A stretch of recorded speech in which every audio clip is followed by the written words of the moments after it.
কোটি জনগণের হাতে চলে গেছে। তারপরেও আপনারা কি করলেন? 100টা করে আমাদের লুকুরাকে কৌশলে যাতে বের করে নিয়ে যাওয়া যায়, সেটাও কিন্তু সাকসেসফুল হতে পারেন নাই।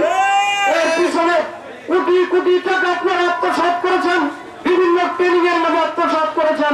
আমরা সমস্ত কিছুই জানি, কিন্তু উত্তর দিতে পারেনি একমাত্র আইসিটি অ্যাক্ট আইনের জন্য। যে আইসিটি অ্যাক্ট আমাদেরকে আমাদের অধিকারকে হরণ করার জন্য করেছিলেন, আজকে নিজেই কিন্তু হরণ হয়ে গেছেন। আপনার জেল হবে, আপনার ফাঁসি হবে, এটা আমরা আগে থেকেই চেয়েছিলাম, কিন্তু আল্লাহ পাক কবুল করে নিয়েছেন ওই ছাত্র ভাইদের মাধ্যমে। তখন পৃথিবীতে নৈরাজ্য হয়, আল্লাহ পাক কোনো না কোনো পুত্র দিয়ে তখন এগুলোকে ধ্বংস করেন।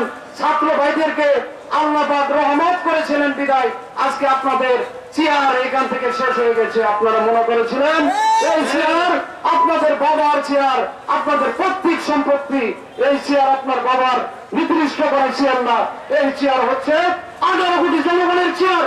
এই চেয়ারে বসে আজকে 1972 সালে যে আইনটা পাস করা ছিল যে জবরদস্তি শ্রম করা যাবে না, সেটাই বাস্তবায়ন করেছেন। আর পলক সাহেব, আপনার কথা যখন অন্যকে জিজ্ঞেস করেছি যে পলক খুব